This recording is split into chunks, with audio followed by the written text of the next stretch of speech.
What if Goliath hadn't been the only giant? What if his defeat, so celebrated in the pages of Scripture, was just the first of a series of battles in which God would show that no obstacle is too great when he is on the side of his people? This question invites us to revisit one of the best-known episodes of the Bible, not just to admire it as a heroic feat, but to discover truths that can still transform our way of facing challenges today. The text of 1 Samuel chapter 17 presents Goliath as the champion of the Philistine camp, coming from Gath. Hebrew tradition says his height was 6 cubits and a span, something close to 2 meters and 90 centimeters. Older Greek manuscripts record 4 cubits and a half, about 2 meters. Even in the smaller calculation, he far exceeded the Israelite average of the time. His helmet was of bronze. The coat of mail with overlapping plates weighed almost 60 kilograms.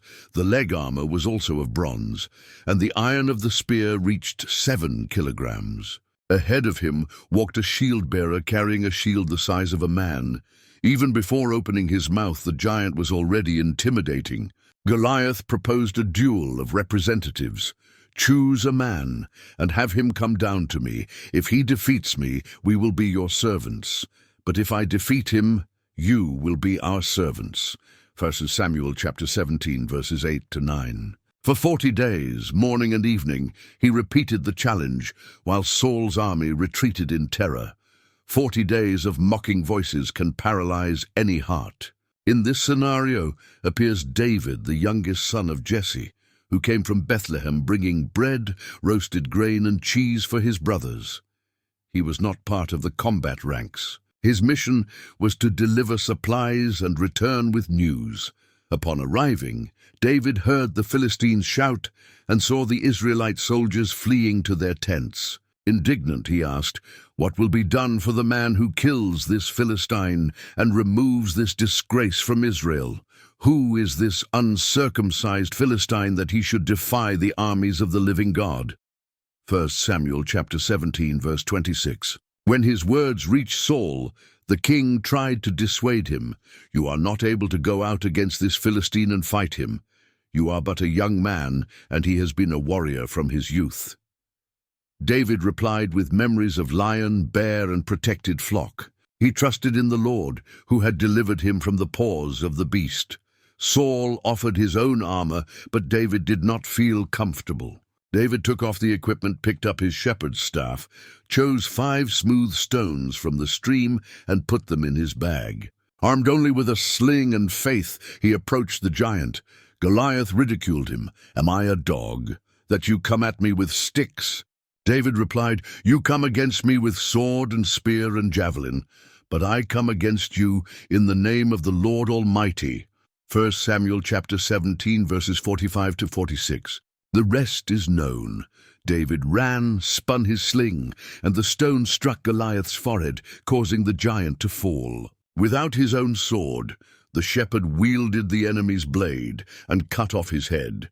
Seeing their champion dead, the Philistines retreated. Israel pursued them to the gates of Ekron, and David took the head to Jerusalem as proof that God honors those who trust in him. The story, however, does not end in the valley of Elah. Scripture mentions other giants linked to Goliath, described as Rephaim, a group of unusual stature that inhabited Canaan.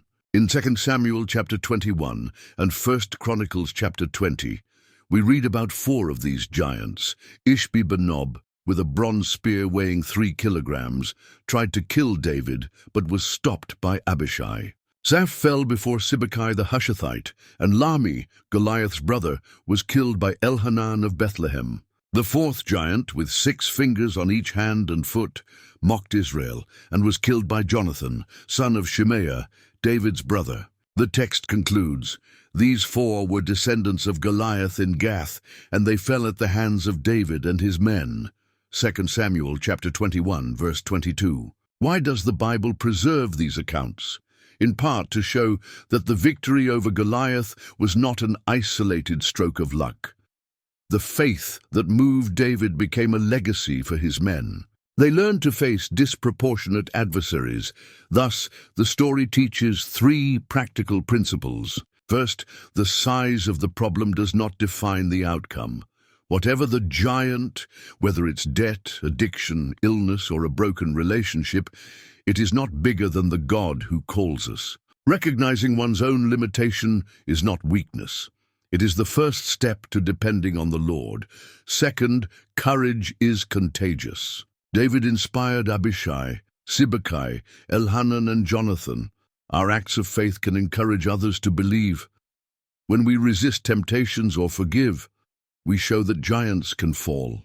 Third, each generation needs its own valiant ones. May this narrative awaken in us the faith and courage to trust that the battle is the Lord's. 1 Samuel chapter 17, verse 47.